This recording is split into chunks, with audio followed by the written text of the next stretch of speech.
আপনাকে মাঝখানে শুধু 2-3 মিনিটের জন্য নিয়ে যাচ্ছি একটা চমৎকার কাহিনীর দিকে। কি কথা? আপনারা সবাই জেনেছেন নবী ইউসুফ যে বাড়িতে বিক্রি হয়ে উঠেছিলেন সেটা মিশরের সম্রাটের বাড়ি।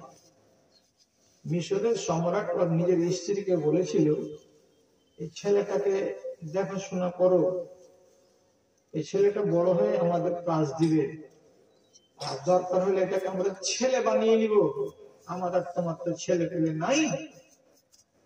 তখন নবী ইউসুফের বয়স মোটামুটি 16-18-20-এর নিচে। এরকম ফুটফুটে সুন্দর চেহারার এই ছেলে, ওকে বাড়িতে রেখে মিশরের সম্রাট দরবারে যায়। আর এদিকে তার স্ত্রী, তার নাম তাফসীরে লেখা আছে জুলাইখা। একে দেখে এর মন উলট পালট হয়ে গেল, ফুসলাতে লাগলো। কেমন? একটা নারী যেমন কোন একটা পুরুষকে ফুসলায়, কিসের জন্য? তো প্রেম করার জন্য। ঠিক এইরকম প্রেমের উদ্দেশ্যে একটা মেয়ে ছেলে নবী ইউসুফকে ফুসলাতে লাগলো। আল্লাহ রাব্বুল আলামিন কোরআন মাজিদের ভেতরে বলছেন, ওয়ারাওয়াতাতুল্লাতী হুয়া ফী বাইতিহা আন নাফসিহি ওয়া গাল্লাকাতিল আবওয়াব। বলতে বলতে বলতে বলতে একদিন করতে করতে একদিন সুযোগ লেগে গেল। নবী ইউসুফকে রাজি করে ভিতর ঘরে নিয়ে গেল। যতটি দরজা ছিল, মেন গেটকে বন্ধ, সেকেন্ড গেটকে বন্ধ, থার্ড গেটকে বন্ধ, তারপরে এই দিকের গেটকে বন্ধ, হল ঘরের গেটকে বন্ধ, শয়ন কক্ষের ভিতরে যেটা গেট ছিল সেটাকেও বন্ধ। এমন নির্জন জায়গাতে গিয়ে নবী ইউসুফ এবং তার সাথে ওই রমণী, যার নাম বললাম জুলেখা, একদম নির্জনে এই দুজন। খারাপ সেন্স মগজে নিবেন না, কেন একজন নবীর কথা বলছি এবং খারাপ কিছু নেই, অতএব আপনি আপনার মাথাটাকে পরিষ্কার করে রাখুন। আল্লাহ তাআলা কোরআনে বলছেন, ওয়ালাকাদ হাম্মাত বিহি ওয়া হাম্মা বিহা লাউলা আন রাআ বুরহানা রাব্বিহি কাযালিকা লিনাসরিফা আনহু সুআ ওয়াল ফাহশাআ ইন্নাহু মিন ইবাদিনাল মুখলাসিন। কর্ম করার জন্য এরা দুইজনই মনস্থ করে নিয়েছে। এ যেমন মনস্থ করেছে এ কাজ করার, তেমনি এও মনস্থ করে নিয়েছে এ কাজ করার। এরকম যখন দুজনে স্থির সিদ্ধান্ত করে নিয়েছে, এমন সময় জুলাইখা চৌকি থেকে হঠাৎ করে নেমে গেল। নেমে যাওয়ার পরে সামনে টাকে একটা মূর্তি রাখা ছিল, মূর্তিটার উপরে একটা তৌলিয়াকে নিয়ে গিয়ে এরকম করে চাপিয়ে দিল, দিয়ে মুখটাকে, শরীরটাকে মূর্তিটার সম্পূর্ণ ঢেকে দিল। দেওয়ার পরে বিছানায় যে বলছে, ও আমার প্রাণের পুরুষ ইউসুফ, তুমি আমার কাছে এসো। আমি আবার বিছানায় এলাম। নবী ইউসুফ বলছেন, কি করতে উঠেছিলেন? বলছেন, আমি আর তুমি প্রেমের খেলায় লিপ্ত হব। আর তাকে রাখা আছে আমার নিজের প্রভু, মাটির খোদা, ও আমার দিকে দেখবে, তো আমাকে খুব লাজ লাগবে। ওই জন্য ওর মাথাতে, ওর গায়ে তলিয়ে চাপিয়ে দিলাম। এখন আমরা কি করব না করব কিছুই দেখতে পাবো না। যেমন এই কথাটা বলা, নবী ইউসুফ আলাইহিস সালাম বলছেন, ওরে পাগল মেয়ে ছেলে, তুমি আমার চোখ খুলে দিলে, তুমি আমাকে জ্ঞান দান করলে, আমি এই পাপ থেকে বাঁচবো তার উপায় বলে দিলে। কেমন কথা, কেমন কথা? তোমার খোদা যদি এই মাত্র 10 হাত দূরে চাঁদে থেকে একটা তৌলিয়া চাপা দিয়ে দেওয়া যায় আর সে আমাদেরকে দেখতে না পায়, তো এটা তোমার খোদার যোগ্যতা। আর আমার রবের কথা তুমি জানো কি? আমার রবের কথা তুমি জানো না? লা ইয়াযুবু আনহু মিসকালা যারাতিন মান ফিস সামাওয়াতি ওয়াল আরজি। আকাশে এবং জমিনে, পাতালে, পাহাড়ে, সাগরে, যে কোনো খালে এবং বিলে কোন একটা জাররা যদি পড়ে থাকে, কোন একটা দানা যদি পড়ে থাকে, কোন পাহাড়ে কোনায়, পাথরের তলায়, তাহলে রব্বুল আলামিনের চোখ সেটাকেও দেখতে পাই। আমার রবের চোখ এত তেজ, তিনি 7 আসমানের উপর থেকে কোনখানে কোনটা দানা পড়ে আছে, কোনখানে কোন একটা জাররা পড়ে আছে, কোনখানে একটা সোনার টুকরা পড়ে আছে, কোন পাথরের তলায় কোনটা পিপিলিকা লুকিয়ে আছে, কোন জঙ্গলে কোন খালের ভেতরে কটা শিয়াল লুকিয়ে আছে, আমার রব আকাশ থেকে সব কিছুকে পাই পাই পাই পাই করে দেখতে পাই। সেই আল্লাহ কি এই ঘরের ভেতরে তোমার সাথে যে আমি কাজ করব, তিনি কি আমাকে দেখবেন না? তিনি তো দেখবেন। তোমার আল্লাহর যোগ্যতা এই যে দেখতে পাবে না, কিন্তু আমার আল্লাহর যোগ্যতা এই যে আমি তাকে চোখকে ফাঁকি দিতে পারবো না। অতএব উনি বিছান থেকে নেমে গেলেন, আর নেমে যাওয়ার পরে একের পর এক দরজা, একের পর এক দরজা খুলতে খুলতে খুলতে খুলতে 7ম দরজাকে খুলে দেওয়ার পর বাইরে যেমনি বের হয়েছেন, পিছন দিক থেকে ধাওয়া করে যাচ্ছে একটা মেয়ে ছেলে, আর আগের দিকে দৌড়িয়ে যাচ্ছে একটা নওজোয়ান। লাস্টের দরজা যেমনি খোলা হলো, সঙ্গে সঙ্গে সামনের দরজায় ওই মেয়ে মহিলার স্বামীকে দাঁড়িয়ে থাকা অবস্থায় দেখতে পাওয়া গেল। চক্রান্ত হয়ে গেল 180 ডিগ্রি। মহিলার সাথে সাথে তার স্বামীকে শেষ দরজার মুখে দাঁড়িয়ে থাকতে দেখি উল্টো দিকে পাল্টি মেরে দিয়ে বলছে, এই ছেলেটার কি হবে? তোমার অবর্তমানে তোমার স্ত্রীর উপরে যদি এমনি করে হাত চালাতে চেষ্টা করে, তাহলে তাকে জেলে পুরে দেওয়া ছাড়া অথবা তাকে আযাব দেওয়া ছাড়া আর কি উপায় আছে? 180 ডিগ্রি ঘুরে গেল না মহিলা। এদিকের কাহিনী আপনাকে আমি শোনাতে আসিনি। পুরা সূরা ইউসুফকে আপনি বাংলা কিতাব, বাংলা তরজমা খুলে পড়ে নেবেন, আপনার সন্তুষ্টি হয়ে যাবে। কিন্তু আমি যেটা বোঝাতে চাইছিলাম, এই বেওকুফকে যখন বলা হলো যে তুমি তোমার রবের নাফরমানি করবে, তো তুমি তোমার আল্লাহর চোখকে ফাঁকি দিয়ে করতে যদি পারো, যাতে দেখতে তোমাকে না পাই, তুমি যাও করবা। তখন মাথা চুলকিয়ে বলছে, সহিহ হাদিসে লেখা আছে, কি লেখা আছে? ফাইন্না রাব্বাকা ইয়াসমাউ আও ইয়ারা ইলা দাবিবিন নামলাতিন সাউদা আলা সাখরাতিন সাউদা বিলাইলাতিন সাউদা। তোমার রব, খেয়াল করে শোনো, তার চোখের যোগ্যতাটা কত। একটা কালো ঘুটঘুটে অন্ধকার রাত, সেই কালো ঘুটঘুটে অন্ধকার রাতে একটা কালো পাহাড়, সেই কালো পাহাড়ের উপরে একটা কালো পিপিলিকা কোন দিকে পা তুলে তুলে যাচ্ছে। 3 অন্ধকারে, কালো রাত, কালো পাহাড়, কালো পিপিলিকা, এই ঘুটঘুটে 3 অন্ধকারের ভেতরে ওই পিপিলিকাটা পা তুলে তুলে কোন দিকে যাচ্ছে? ডানে যাচ্ছে না বামে যাচ্ছে, আগে যাচ্ছে না পিছনে যাচ্ছে। তোমার রব আসমান থেকে তার পায়ের তলার আওয়াজ পর্যন্ত শুনতে পাই, এবং তোমার রব ওই পিপিলিকাটা উত্তরে যাচ্ছে না দক্ষিণ দিকে যাচ্ছে সেটাও দেখতে পাই। কতটি অন্ধকার? ঘুটঘুটে 3টা অন্ধকার। তাহলে আমার রবের চোখ কত তাজা, আমার রবের চোখ কত তেজ। এইরকম রবকে আমি যদি কোন একটা বিরান ঘরের ভেতরে গিয়ে পাপ করি, আল্লাহর চোখকে এড়ানো যাবে না। আমি যদি রাতের বেলায় কোনো নির্জন জায়গাতে গিয়ে গোপনে বসে বসে পাপের কাজ করি, আল্লাহর চোখকে এড়ানো যাবে না। তাহলে আল্লাহর চোখকে ফাঁকিও দেওয়া যাবে না।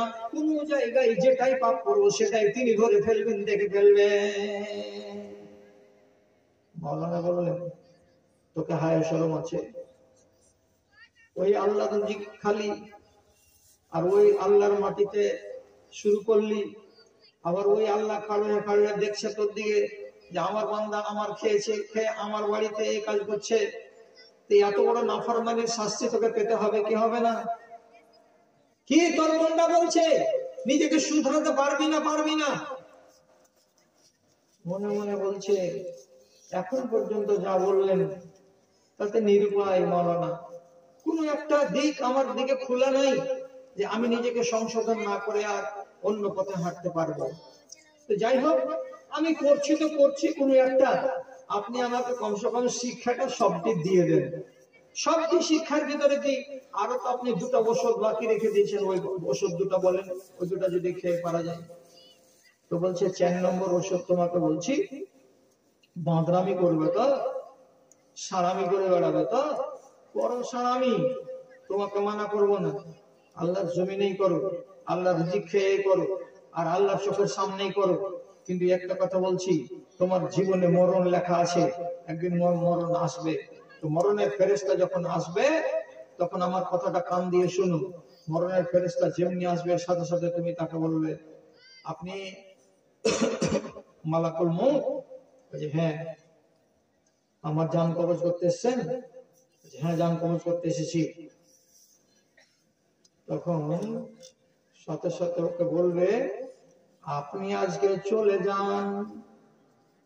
কথা শুনেন, আপনি আজকে চলে যান। কবে আসবো? বলে এটা হচ্ছে জানুয়ারি মাস। জানুয়ারি মাসটা চলে যাবে, ফেব্রুয়ারি মাসের 15 থেকে 16 তারিখ পর্যন্ত আপনি চলে আসবেন আমার জান কবজ করতে। তখন আমি আপনার ডাকে সাড়া দিয়ে চলে যাব। আপনি আমাকে 1.5 মাস সময় দিয়ে দেন, কেন আমি আমার জিন্দগিকে কালি করে রেখেছি পাপ করে করে। আমি আজ থেকে এই 1.5 মাস বাঁচবো, শুধু রাত আর দিন আল্লাহর ইবাদতে কাটাবো, আল্লাহর ভয়ে চক্ষু দিয়ে পানি ঝরাবো এবং আল্লাহ তাআলার কাছে ক্ষমা চাইবো, মাগফিরাতের দোয়া করব। করে করে করে করে নিজের আমলগুলোকে, কালিগুলোকে গা থেকে নামিয়ে দিয়ে নিজেকে আপডেট করে নেব। আর আপডেট করে নেওয়ার পর আপনার হাতে ধরা দিয়ে পুত পবিত্র হয়ে একজন নেককার মানুষ হয়ে আপনার সাথে চলে যাব আপনার ডাকে। আপনি আজকে চলে যান। কাকে যেতে বলছে? মালাকুল মউতকে। জান কবজ করা ফেরেশতাকে বলছে আপনি যান 1.5 মাসের মতন, ফির আসেন 16 তারিখে। কোরআনে আল্লাহ তাআলা কে বলছেন, লাউলা আখারতানি ইলা আজালিন করিব ফাসাদদাকা ওয়া আকুন মিনাস সালিহিন ওয়ালান ইউআখির আল্লাহু নাফসান ইযা জাআ আজালুহা ওয়াল্লাহু খাবীরুম বিমা তা'মালুন। আপনি যখন বলবেন চলে যান, তো পরিষ্কার বলবে যে আমি ভালো হব, তোবা করব, ইস্তেগফার করব। আল্লাহর কোরআন বলছে একটা মিনিট তোকে টাইম দেওয়া যাবে না। একটা বেলা কোন কথা, একটা ঘন্টা কোন কথা, একটা মিনিট তোমাকে সময় দেওয়া যাবে না। যখন তোমার টাইম হয়ে যাবে জান যাওয়ার, 1 সেকেন্ড আগেও তোমাকে নেওয়া হবে না, 1 সেকেন্ড পরেও তোমাকে নেওয়া হবে না। ঠিক ওই জায়গায় ওই সময়ে তোমার ওই ঘড়ির কাঁটা যখন এসে পৌঁছবে, তোমার জানটাকে টেনে বের করে নেওয়া হবে। একটা মিনিট তোমাকে টাইম দেওয়া হবে না। খিয়াপাতুল্লাহ করেছে, আল্লাহ ফেরেশতাকে শুনবে যে? আপনি যদি বলি যে চলে যাও, যে 12 তারিখ আসি, তো কি শুনবে? শুনবে কি শুনবে না? তুই তো কোরআন পড়িস, তো তাহলে তুই নিজে বল। ও তো শুনবেই না, বলছে লা ইস্তাখিরুনা সাআতান ওয়া লা ইস্তাকদিমুন। 1 ঘন্টা আগেও তোকে নেবে না, 10 মিনিট পরেও তোকে টাইম দেবে না। যেটা বাঁধার টাইম আছে সেই টাইমের ভিতরে তোকে নিয়ে যাবে। তাহলে আর এতক্ষণ বাকড়ামি করে বেড়াচ্ছিস? ততক্ষণ পর্যন্ত নিজের অবস্থাটাকে বদলে নিয়ে, যেভাবে বসেছিল অবস্থাকে বদল করে নেওয়ার পরে তখন বলছে, মাওলানা এবার তো উঠি যাই। তো যাওয়ার আগে আমাকে যদি কেউ জিজ্ঞেস করে, আমি তো 4টা ওষুধ বলতে পারলাম, আর বাকি 5 নম্বর ওষুধটা তো বলতে পারছি না, তো 5 নম্বরটা আমাকে শুনিয়ে দেন, যেটা হবে হবে। তখন বলছে হ্যাঁ 5 নম্বরটা হবে এই, কিয়ামতের দিন যখন হাসরের ময়দানে খাড়া হবে, তোমার আমলনামা বাম হাতে আসবে, লাল কার্ড, লাল কার্ডওয়ালার ওজন দাড়িপাল্লাতে করা হবে নেকি আর বদি। তারপরে তখন কি করা হবে? এই লোকগুলোকে জাহান্নামের দিকে ঠেলে দেওয়া হবে। কেমন করে ঠেলে দেওয়া হবে? সূরা জুমারে আল্লাহ তাআলা শেষ রূপতে বলছেন, ওয়াসিকাল্লাযিনা কাফারু ইলা জাহান্নামা জুমারা। হাঁকিয়ে নিয়ে যাওয়া হবে, পিটিয়ে নিয়ে যাওয়া হবে। সোজা সোজা পথে যখন যাবে না, ফেরেশতাদের হাতে, যারাকে আরবিতে খাজিন বলা হয়, ওদের হাতে আছে মোটা মোটা লাঠি। সে লাঠি দিয়ে গরু পিটা করে পিটাতে পিটাতে যখন তোমাদেরকে নিয়ে যাওয়া হবে, তখন এই মাওলানা তাকে বলছেন, তুমি খাজিনকে বলবে কি কথা? ও খাজিন, জাহান্নামের খাজিন, জাহান্নামের দরবান, আমি তোমাকে বলছি তুমি আমাকে বাদ দিয়ে দাও, এইগুলো লোককে নিয়ে যাও। আর তুমি ওই টাইমে ডাক দেবে কাকে? তো জান্নাতের খাজিনকে। জান্নাতের খাজিনকে ডেকে বলবে, ও খাজিন ভাই, জান্নাতের দারোগা, জান্নাতের দারোয়ান, আমাকে সাথে করে জান্নাতের দিকে নিয়ে যাও। আমি এদিকে যাব, আমি এদিকে যাব না। এই বলে তুমি জাহান্নামের যখন দরবান আসবে, তখন তাকে ধাক্কা দিয়ে দূরে সরিয়ে দেবে, আর দেওয়ার পর বলবে, খবরদার আমার উপরে জোর করতে আসিও না। মনে মনে তখন বলছে, জাহান্নামের দরবানকে বলবো আমাকে ধরতে আসিও না, এদিকে আসিও না, আমি এদিকে যাব। আর জান্নাতের দরবানকে ডাকবো আমি যে চলো তুমি আমাকে সাথে করে নিয়ে চলো। তো জাহান্নামের দরবানটা কি আমার মতনই 5.5 ফিটের হবে নাকি? আমার মতো কি ভাত মরা পিলপিলে হবে নাকি? যে একটা মজবুত করে যদি ধরি তো পটকে দেবো, এক আষাঢ় দিয়ে ফেলে দেবো, দেওয়ার পরে বলবে খবরদার এদিকে আসবি না, এরকম হবে নাকি? তো ফেরেশতারা কত বড় হবে, ফেরেশতার শক্তি কত হবে, ওটা তো একটু জেনে নেওয়া দরকার। তাহলে না চেষ্টা করবো কিয়ামতের দিন জাহান্নামের দরবানকে বলবো তুমি হুটলে না এখান থেকে। তো বলছে যদি এটা জানতে চাইস যে ফেরেশতাদের এক একটা ক্ষমতা কতখানি আছে, তো জানতে গেলে কোনটা দিয়ে তোকে শিখাবো পাওয়ার ফেরেশতাদের কতটা আছে, শিখ। আপনিও জানেন ফেরেশতা কত রকমের আছে আর ফেরেশতা কতটি আছে। ফেরেশতা প্রথম কথা যে কতটি আছে তার গণতি নাই। আল্লাহ তাআলা আসমানের উপরে একটা ঘর তৈরি করেছেন, তার নাম হলো বাইতুল মামুর। বাইতুল মামুরে এক টাইমে 2 রাকাত নামাজ পড়ার জন্য 70,000 ফেরেশতা ঢুকে। 2 রাকাত নামাজ পড়তে যা টাইম লাগে অতক্ষণ টাইম দিয়ে এরা বেরিয়ে যায়। তারপরে আরেকগুলো ফেরেশতা ঢুকে 70,000। তো আল্লাহ রাব্বুল আলামিন বাইতুল মামুরকে যেদিন তৈরি করেছেন সারা জাহানকে সৃষ্টি করার পর, সেদিন থেকে যে প্রথম ওই ব্যাচ 2 রাকাত নামাজ পড়ে বেরিয়েছে, আজ পর্যন্ত এত দিন হয়ে গেল, ওই ব্যাচ দ্বিতীয়বার বাইতুল মামুরে ঢুকে 2 রাকাত নামাজ পড়ার সুযোগ পায়নি। কেন? যে ফেরেশতাদের পালা এখনো শেষ হয়নি।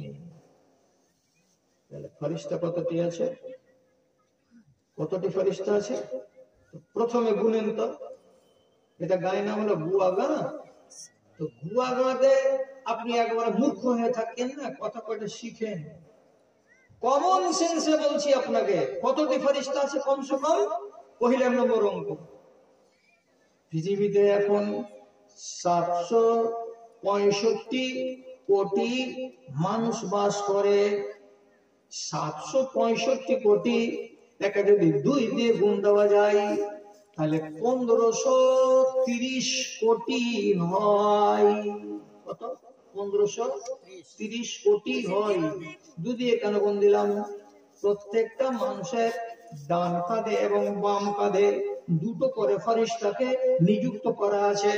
আপনার ছোট বাচ্চাটা, আপনার মেজ বাচ্চাটা আপনার ঘাড়ে, আপনার বাড়িওয়ালের ঘাড়ে, সারা পৃথিবীর খ্যাপা পাগলা লেলা আলেম মাস্টার ডাক্তার ইঞ্জিনিয়ার সবারই কাঁধে রব্বুল আলামিন 2টো করে ফেরেশতাকে নির্দিষ্ট করে রেখেছেন। তাহলে 765 কোটি যদি এখন মানুষ থাকে তাহলে তার দ্বিগুণ কত করলাম?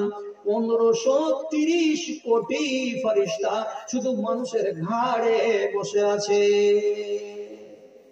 ওরে আল্লাহ, আর কতটি আছে? আর কতটি আছে? পৃথিবীতে যত রমণীর পেটে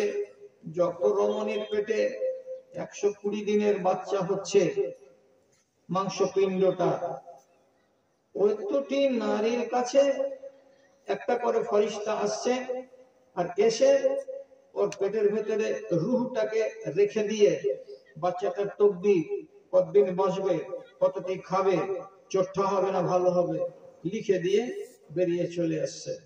আপনি হিসাব বলুন তো, আপনাদের উত্তর দিনাজপুর জেলায় প্রতিদিন কটা করে বাচ্চা পয়দা হয়? আর যদি একদিনের হিসাব বের করেন তো ওই হিসাব করতে গেলে প্রতি রাত্রে কতটি নারীর কাছে ওই নিযুক্ত ফেরেশতা আল্লাহ তাআলা পাঠাচ্ছেন। তাহলে সারা পৃথিবীতে 765 কোটি মানুষের ভেতরে অর্ধেকটি যদি কি হয়? নারী হয়। আবার তার অর্ধেকটি যদি কি হয়? গর্ভবতী হয়। তাহলে কত কোটি ফেরেশতা এই কাজের জন্য রূহ নিয়ে আসছেন আর যাচ্ছেন। আর একগুলো ফেরেশতা যারা আসমান থেকে নতুন নতুন রূহগুলো নিয়ে আসছে, আর একগুলো ফেরেশতা আছে হাজার হাজার। দুনিয়ার মানুষগুলো যখন জান কবজ হয়ে যাচ্ছে তখন ওর রূহগুলোকে হয় আসমানের উপর দিকে ইল্লিয়িনে নিয়ে যাচ্ছে, আর না হয় সিজিনে নিয়ে যাচ্ছে।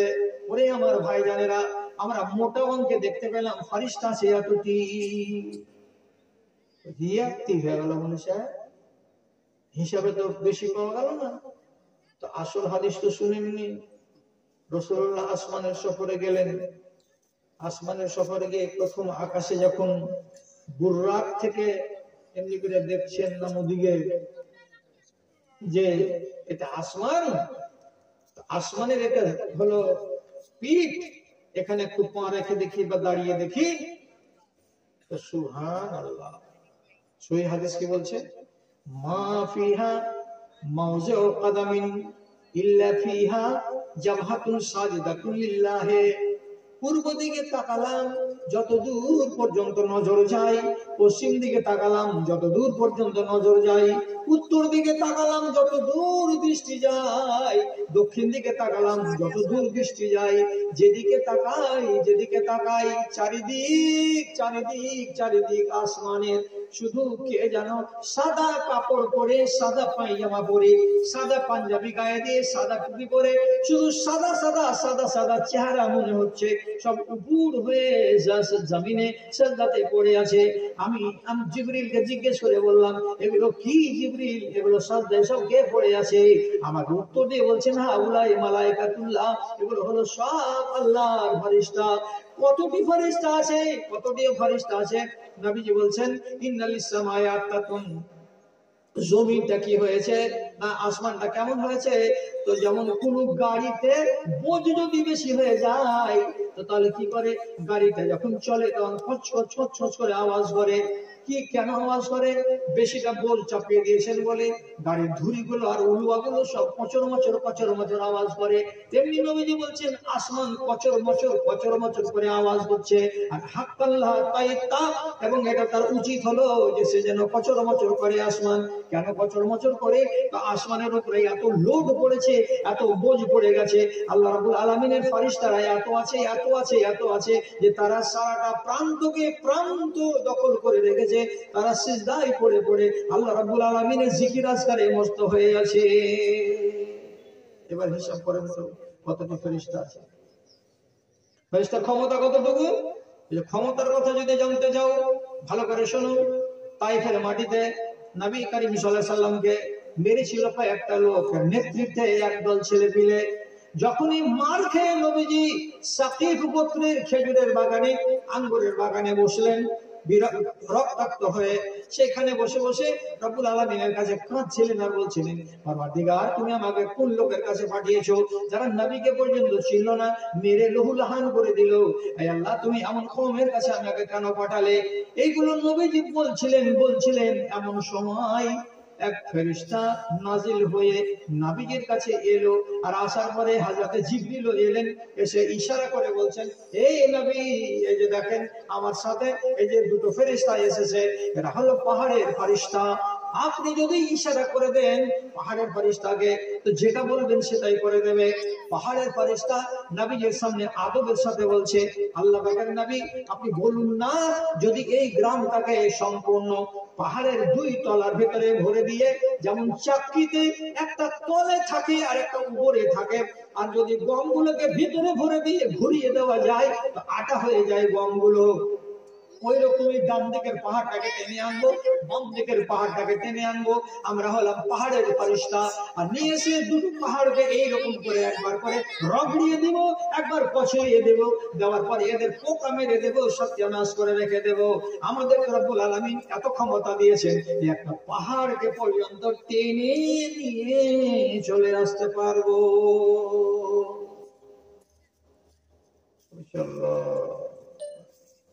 এদের যদি আকানা ক্ষমতা দেয় আল্লাহ তাআলা জাহান্নামের ফেরেশতাটাকে, দরবানটাকে, আর আমি যদি খালি বলি এই ওদিকে আমাকে নিয়ে যাবে না, আমি এদিকে যাব, এমন চড় দিবে যে হয়তো 3 মাস খালি বাউন্ডি খেয়ে আমাকে ঘুরতে হবে ওইখানে। এত বড় ফেরেশতার কাছে আমি কোন সাহসে বলতে যাবো যে না আমি জাহান্নামের দিকে যাব না? মাওলানা বলছেন এইটাও পারবি না? আরে তো মওতের ফেরেশতাকেও ডেট নিতে পারলি না যে জানুয়ারিতে আসেন, এই ফেরেশতাকেও বলতে পারলি না যে আমি ওদিকে যাব না এদিকে যাব। তোকে বল যে আল্লাহ চোখকে ধোকা দিয়ে ফাঁকি দিয়ে তুই চলে যা, যে যেখানে ইচ্ছা সেখানে পাপ করবে, বলছে সব জায়গাতে আল্লাহ আছে। রুজি কে দিয়েছে তো সবই আল্লাহ, জমিন কার তো আল্লাহ তাআলার। তো কোনো যখন গতি নাই, কোনো যখন গতি নাই, কোনো দিকে গিয়ে যখন আমার রেহাই নাই, তখন আমার একটি পথ, আমি আমার নফসকে ডেকে বলছি, এই নফস, আর কত বাড়াবাড়ি করবি, কোন দিক দিয়ে পালাবি? এদিকে জাল টাঙা আছে, জাল ওদিক দিয়ে পালাবি তো জালে পড়বি। এইদিকে কারেন্টের দুটো তার টাঙিয়ে দেওয়া হয়েছে, ওইখান দিয়ে যদি যাবি তো গায়ে টাচ হতে গেলেও এমন শর্ট খাবি যে জিন্দেগি থেকে বঞ্চিত হবি।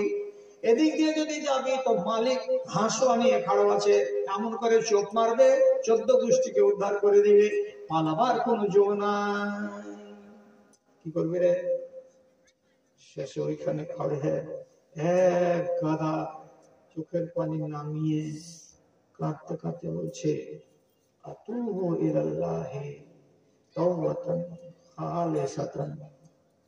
মাওলানা, আপনার সামনে কথা দিচ্ছি এবং আজ থেকে আমি তওবা করছি, যখনই কোনো পাপের কাজে হাত দিতে যাব তখনই এই কথাটিকে নিজের মগজে সাজাবো, সাজিয়ে ভাবতে বাধ্য হব, রে মোবাইলটা যে খুললি, আর খোলার পরে এই যে হোয়াটসঅ্যাপটাকে বাহির করলি, করার পরে এই যে 97 34 180 292 নম্বর বাহির করলি, আর এই যে সুন্দরী বেটি ছেলেটার নিচে একটা যে ঘিন ঘিনের ছবি যে সেন্ড করে দিলি, তুই এই যে আঙুল দিয়ে দিয়ে টিপলি, এইটুকা কি তুই আল্লাহর চোখকে ফাঁকি দিতে পারলি?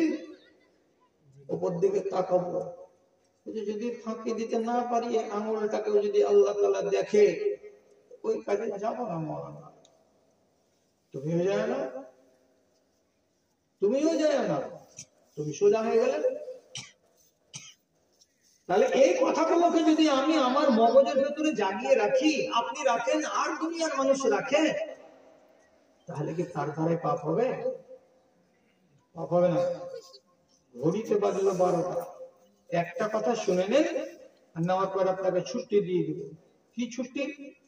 একটাই কথা খালি মাথাতে রাখবেন, কি? দোকানে বসবেন তবু কাউকে শিখিয়ে দিবেন, কোথায় ছিলাম, এখানে কেন এলাম, কোথায় যাব। এই তিনখানা কথাকে যদি আপনি জিন্দা রাখতে পারেন মাথাতে, তাহলে আপনি সবসময় সতর্ক থাকতে পারবেন। কোথায় ছিলাম? ছিলাম কোথায়? রুহের জগতে, আকাশের কোন এক জায়গায়। ওখান থেকে আল্লাহ তাআলা আমাকে আনলেন মায়ের পেট দিয়ে দুনিয়ায়। কেন এলাম? কেন এলাম? কেন উত্তর যদি এটা হয় যে খাবো দাবো আর ফুর্তি করে বেড়াবো, তাহলে তোমাকে জানোয়ার করা হতো। জানোয়ারেরা খায় দায় ফুর্তি করে, ওরা ঝাড়া টাড়া ফিরে, আর ওদের নামাজ রোজা হজ যাকাত কিছু নেই। তাহলে তোমাকে মানুষ কেন করা হলো? মানুষ করা হলো মানে হলো যে এর পিছনে কোনো উদ্দেশ্য আছে, আর উদ্দেশ্যকে যদি আমি বুঝতে না চেষ্টা করি, তাহলে আমার দ্বিতীয় প্রশ্ন, কোথায় যাব? কোথায় যাব ভুললে চলবে না, আমাকে যেতেই হবে। কেমন হবে? ছোট্ট বাংলা বলছি, জীবনের ঘাড়ে চড়ে দুনিয়াতে এসেছেন, জীবনের ঘাড়ে চড়ে দুনিয়াতে এসেছেন, আর মরণের ঘাড়ে চড়ে কিয়ামতে যাবেন। কিয়ামতে যেতেই হবে, হিসাবে দিতেই হবে। আর কিয়ামতে যেতে গেলে তার মাঝখানে একটা স্টেশন পড়বে, তার নাম হলো কবর। তো কবরে যে যাবেন, তো মৌতের ঘাড়ে চড়ে আপনাকে যেতে হবে, এমনি এমনি কবরে ঢোকা যাবে না। এই কথাটা মাথাতে রাখবেন। তার জন্য গোড়াতে বলেছি কি, এলে কেন হেথা, যেতে হবে কথা। কেউ তো ভাবে না বসে, খাওয়া আর দাওয়া, চাওয়া আর পাওয়া, মাতাল দুনিয়ার রসে, এরা মাতাল দুনিয়ার রসে। সুমতি এদের ফিরাও দয়াময়, নূর দাও কথাও কাজে, হৃদয় ভরে দাও ইমানি আলোতে, সাজায়ে নতুন সাজে, সাজায়ে নতুন সাজে। ত্যাগের দুনিয়াকে যারা ভোগের বানাইয়াছে, ত্যাগের দুনিয়াকে যারা ভোগের বানাইয়াছে, দিনকে উঠায় লাটে, ইবলিশ দলে নাম লেখাই আছে, ইমান বেচিয়া হাটে গো, ইমান বেচিয়া হাটে। মগজে মানুষের ক্যান্সার হলে, মগজে মানুষের ক্যান্সার হলে কাজ হয় না তখন ওয়াজে, হৃদয় ভরে দাও ইমানি আলোতে, সাজায়ে নতুন সাজে, সাজায়ে নতুন সাজে। লক্ষ্যহীন জীবন গড়বেন না। এটা আমার অনুরোধ। লক্ষ্যহীন জীবনের জন্য আমাকে আল্লাহ তাআলা পাঠায়নি। একটা ট্রাক ধরা পড়লো রায়গঞ্জের ট্রাফিকে, তখন পুলিশ সামনের ডান্টাটাকে ধরে বলছে ড্রাইভারকে, ওই কোথা থেকে এলেন? স্টিয়ারিং ধরে আছে, জানি না। তো কি মাল আছে এতে? জানি না। কোথায় যাবা? বলতে পারবো না। আচ্ছা, যদি ড্রাইভার বলে যে কোথা থেকে এলাম জানি না, কি মাল আছে জানি না, কোথায় যাবে জানি না, তাহলে দুটার একটা হবে কি, হয় পাগলা আছে আর না হয় মদখোর আছে। হয় পাগলা আছে না হয় মদখোর আছে। যদি পাগলা হয় তাহলে ছেড়ে দেবো, আর যদি মদখোর হয় তাহলে কোনটা করা যাবে এখন? আপাতত ফাইসালা, গাড়িটাকে থানাতে ভর। ওই গাড়িকে ট্রাফিক পুলিশ সাথে করে নিয়ে গিয়ে থানাতে ভরবে। যদি মদখোর থেকে থাকে তো 8 ঘন্টাতে নেশা নেমে যাবে। নেশা নেমে যাওয়ার পরে তখন সোজা কথা বলবে। 8 ঘন্টা পরে যদি আবার জিজ্ঞেস করে যাই, গাড়িটা কোথা থেকে আনলি? জানি না। কোথায় যাবি? জানি না। মাল কি লোড আছে? জানি না। তাহলে এর মতো লোকটাকে এবার চালান কেটে দিয়ে পাঠিয়ে দিবে ডিস্ট্রিক্ট জেলে, ওখানে থাকবা। কেন? উদ্দেশ্যহীন যদি কেউ যাত্রা করে তো ওর কপালে লাল ঘর জুটে। জানতে হবে গাড়িতে কি আছে, এলাম কোথা থেকে জানতে হবে, যাব কোথায় জানতে হবে। যদি একটাও জানা না থাকে তাহলে যেখানে ভরেছে লাল ঘর সেটাই ঠিকানা, ঠিক আছে। আপনিও জেনে রাখবেন আপনি এসেছেন কোথা থেকে, এখানে এলেন কেন, এখান থেকে আপনার আবার গন্তব্য কোথায়। আপনি 3খানা জিনিসকে মগজে সক্রিয় করে রাখবেন, আল্লাহ তাআলা আপনার হেফাজত করবে ঈমানে, আপনি বরবাদির হাত থেকে বেঁচে যাবেন। ওয়াজ কতটি শুনবেন? এলাকার লোক কেউ তো বেশি সময় দিয়ে ওয়াজ শুনে না। আমি 5 মিনিট কম 11টায় কথা বলতে শুরু করেছিলাম, এখন আমার ঘড়িতে বাজে 12টা 10 মিনিট।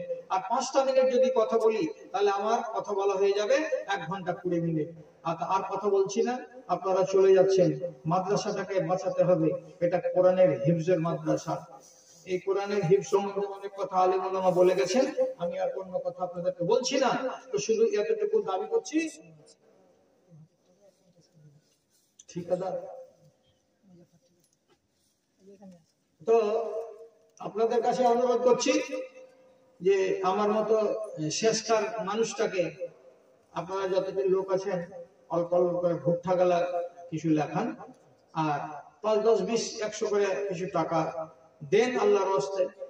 এটাকে আপনারা যদি আজকে একটু করে সাহায্য দিয়ে খাড়া করে দেন, আপনারই ছেলে, এদেশেরই ছেলে মেয়েরা একদিন হাফেজে কোরআন হবে, আপনারও ভাগ্য ভালো হবে, আর যাদের বাপ মা পাঠিয়েছে তাদেরও ভাগ্য ভালো হবে। যারা আছেন আল্লাহর রাস্তায় উঠে আসেন। আমাদের এক ভাই কন্ট্রাক্টর, কি বললেন, ঠিকাদার সাহেব, উনি 2000 টাকা দিয়েছেন এবং 50 কেজি ভুট্টা দিয়েছেন। আমার ভাই ঠিকাদার সাহেব উনি আমার বেলায় শেষখানে এসে তিনি এই দানটা পাঠিয়েছেন, 2000 টাকা এবং 50 কেজি ভুট্টা। আর কেউ যদি থেকে থাকেন আল্লাহর ওয়াস্তে একটু সাড়া দেন ভাই, খালি খালি হাত চলে যান না, অল্প করে দিয়ে যান আমার হাতে। মেয়ের বিয়েতে মসজিদ খরচ কিছু টাকা নেওয়া যাবে কি? মসজিদের খরচ যারা বিয়ে নিয়ে এসেছে ভোপলা থেকে, আপনার মসজিদের খরচ করা কামবে কি জন্য? করতে পারো তো করো, না করতে পারো তো যে ভালো পায় সেই ভালো থাক। আর যদি ওর কাছে খরচই নিবা তোর গায়ে যাও, যে বলে ভাই আমাদের মসজিদে খরচ হচ্ছে জুটাতে পারি না, আপনারা কিছু টাকা দেন। আজকে বিয়ে নিয়ে এসেছি আর বিয়ে আনার লোকগুলোকে আপনি বলছেন যে মসজিদের খরচা দেন, 1 পয়সা আমি দিব না। আমি যদি বিয়ে আনি তো যে কোনো জরিমানার টাকা দিয়ে মসজিদের কোনো কাজ করা যাবে কি? জরিমানার টাকাকে হাদিসে বলা হয়েছে আউসাখুন নাস, গায়ের ময়লা, মানুষের গায়ের ময়লা। কেন? যে এটা হলো জরিমানা। এই টাকাটা গরিব, দুঃখী, অসহায়, কাঙাল, ফকির এরকম মানুষগুলোকে আপনারা দান করে দিবেন, এটা হলো ভালো কথা। আর মসজিদ সাজদার জায়গা, সাজদার জায়গাতে আউসাখুন নাস, ময়লা আপনি লাগাবেন না। আলহামদুলিল্লাহ, একদিন 500, আর একদিন ভাই করতে যাবে, আর না হয় তুমি মদ খেতে যাবে। যেখানেই যাও না কেন, যে পাপ করতে যাও না কেন, আমি তোমাকে 2 নম্বর ওষুধ বলছি, আল্লাহর জমিনকে ছেড়ে দিয়ে আল্লাহর রাজত্বের সীমানার মধ্যে না থেকে আল্লাহর রাজত্বের বাইরে চলে যাও। আর ওখানে গিয়ে তুমি যেটা মনে লাগে সেটাই তুমি করো, তোমাকে নিষেধ করা যাবে না। আল্লাহর রাজত্বের বাইরে চলে যাও, আল্লাহর দুনিয়ার সীমার মধ্যে থেকে তুমি আল্লাহর নাফরমানি করিও না। চুরি করো, ডাকাতি করো, আর কিছু করো, আর কিছু করো, যত রকমের পাপ আছে তুমি তত রকমেরই পাপ করো। কিন্তু রব্বুল আলামিনের জমিনকে খালি করে এখান থেকে সরে যাও, যে তুমি অন্য জায়গা থেকে তোমার কাজ করো। তোমার বাপের জমিন থাকে তো করো, তোমার মায়ের জমিন থাকে করো, তোমার 14 গোষ্ঠীর যদি কোনো জায়গা থাকে তো ওখানে যাও, আর যাওয়ার পরে তুমি পাপ করো। তখন রব্বুল আলামিন বলবেন তোমার বাপের জায়গাতে করছে, যাক তোকে আর কিছু বলবো না। আমার মাটিতে তুই এই কাজ করতে পারবি না, আমার জায়গাতে তুই এই কাজ করতে পারবি না, যা অন্য জায়গাতে কর। শুনবার বেলা তো শুনে নিয়েছে যে 2 নম্বর ওষুধটা হয়তো ভালো হবে। শুনে নেওয়ার পরে যেমন টাউরি লেগে যায় কোনো পাখিকে, কোনো মুরগি টুরগিকে, তেমনি টাউরি লাগার মতো মাথাটাকে খালি এমনি এমনি করে ঘুরেছে বলছে। এটা কেমন কথা? আল্লাহর জমিন থেকে বেরিয়ে যাব, আর যাওয়ার পরে আমি অন্যায় কাজ করব, পাপের কাজ করব। তো আমার জমিন কোথায় আছে? ওখানে গিয়ে আমি আল্লাহ তাআলার বিরুদ্ধাচরণ করতে যাব? দেখ খুঁজে কোন জায়গাতে কোনো একটা যদি এরকম টিলা থাকে, চামা জমি থাকে, যেখানে খাট্টা বুনা আছে, ওখানে যা, যে বলে যে এটা আমার বাপের জমি, খালি বলে দেন যে এটা আমার বাপের জমি।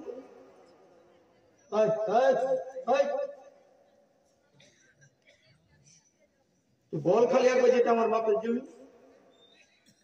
আল্লাহ তাআলা কোরআন মাজিদের ভিতরে স্পষ্ট করে দিয়ে বলেছেন, ইয়া মাশারাল জিন্নি ওয়াল ইনসি ইন ইসতাতাতুম আন তানফুযু মিন আকতারিস সামাওয়াতি ওয়াল আরদ ফানফুযু লা তানফুযুনা ইল্লা বিসুলতান। ও জিনের বেটারা এবং ইনসানের বেটারা, তোমরা যদি মনে মনে করো আল্লাহ তাআলা আমাদেরকে একবার এটা বলছেন, একবার ওটা বলছেন, একবার এটা করতে বলছেন, একবার ওটা করতে বলছেন, এটা ছাড়তে বলছেন, ওটা আবার ছাড়তে বলছেন, এত জ্বালা পোড়া ভালো লাগে না? আল্লাহর জমিন থেকে বেরিয়ে অন্য কোনো জায়গায় নির্জনে চলে যাব, আরামের দেশে চলে যাব, এটা মনে করে তোমরা যদি বাড়ি থেকে বেরিয়ে যাও, তোমরা যদি বাড়ি ছেড়ে চলে যাও, লা তানফুজুনা ইল্লা বিসুলতান, যেখানে পালিয়ে যাও না কেন, যেখানেই যাও না কেন, সেখানেই আল্লাহর রাজত্ব আছে। আল্লাহর রাজত্ব ছাড়া কারোর রাজত্ব নাই। ওয়ালিল্লাহি মিরাসুস সামাওয়াতি ওয়াল আরদি, আকাশে যাবে সেখানেও আল্লাহর রাজত্ব, জমিনে যাবে সেখানেও আল্লাহর রাজত্ব, পাতালে যাবে সেখানেও আল্লাহর রাজত্ব, পাহাড়ের উপরে চলে যাবে সেখানেও আল্লাহর রাজত্ব। আকাশে বাতাসে মরু দরিয়ায়, আকাশে বাতাসে মরু দরিয়ায়, সব ঠাঁই উঠে তোমারই গান, সব তারিফ তোমারই হে খোদা, সব তোমারই গুণগান। পালিয়ে কোথায় যাবো গো? মাওলানা, পালাইতে কি পারা যাবে?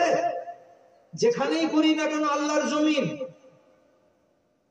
তখন তিনি ঠান্ডা মাথাতে জিজ্ঞেস করে বলছেন, তোমার বাপের আঙ্গনাতে, তোমার নিজের বাপের আর মায়ের সামনে একটা অন্য কোন নারীকে ডেকে নিয়ে এসে ওর ঘাড়ের উপরে হাত দিয়ে তোমার বাপ দেখবে দাঁড়িয়ে দাঁড়িয়ে, আর তার চোখের সামনে তুমি অচেনা রমণীর সাথে পেয়ার করবে, এটা তোমার স্ত্রী নয়, করতে পারবে?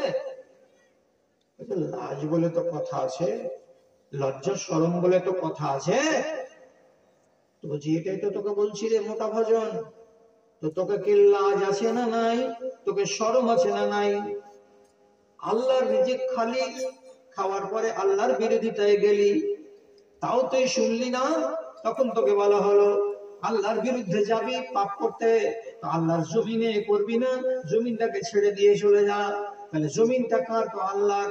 তাহলে আল্লাহর রুজি খেয়ে আল্লাহর সামনে আল্লাহর জমিনে তুই যদি তার নাফরমানি করবি, তাহলে তোকে কোনটা শাস্তি দেওয়া যায়? তুই শাস্তি পাওয়ার যোগ্য না শাস্তি পাওয়ার যোগ্য নয়, সেই কথাটা আমাকে শোনাতো। যেমনি শুনেছে সাথে সাথে মাথাতে হাত দিয়া বলছে, আল্লাহ আপনার কাছে এসেছিলাম কোন সমাধান পাবো বলে, এমন জটিল সমাধান মাওলানা, একে থামতে পারা যাবে না। তুই কেন থামবি? তোর বাপও থামবে। তোর ভেতরে যদি ইমানের টান থাকে আপনি থামবি। তাড়াহুড়া করে তখন বলছে, অন্য এক একটা যদি আর কোনো ওষুধ থাকে তো বলেন তো, ওইটা খেয়ে দেখবো যদি নিজেকে ভালো করতে পারি। তখন ইব্রাহিম বিন আদম বলছেন, এ দুটা পারলি না, তো যেটা বলছি সেটাকে কি পারবি রে? কি করতে হবে? যেখানে এমন লাগে সেখানেই কর। দিনের বেলায় পাপ কর, রাতের বেলায় পাপ কর, জমিনের উপরে কর, পাহাড়ের উপরে কর, তোকে নিষেধ করা যাবে না। তবে একটা কথা মাথায় রাখবি, এমন জায়গাতে গিয়ে পাপটা করবি যাতে তোর উপরে আল্লাহ রাব্বুল আলামিনের নজর না যায়। তোর হাতে মদের গ্লাস থাকবে, তোকে যেন আল্লাহ তাআলা দেখতে না পায়। তুই কাউরের সঙ্গে ব্যভিচার করবি, আর তুই আমের বাগানে যাবি কিংবা কোনো নির্জন ঘরের ভেতরে যাবি, কোন নারীর সঙ্গে তার বদ সংস্পর্শে যাবি, তো সেখানে যাবি যা না কেন, কিন্তু তোকে যেন আল্লাহ তাআলা দেখতে না পায়। আল্লাহর নজরের বাইরে গিয়ে লুকিয়ে আড়ালে গোচরে কাজটা করবি। আল্লাহর চোখে খবরদার, খবরদার আল্লাহর চোখের সামনে অন্যায় করবি না।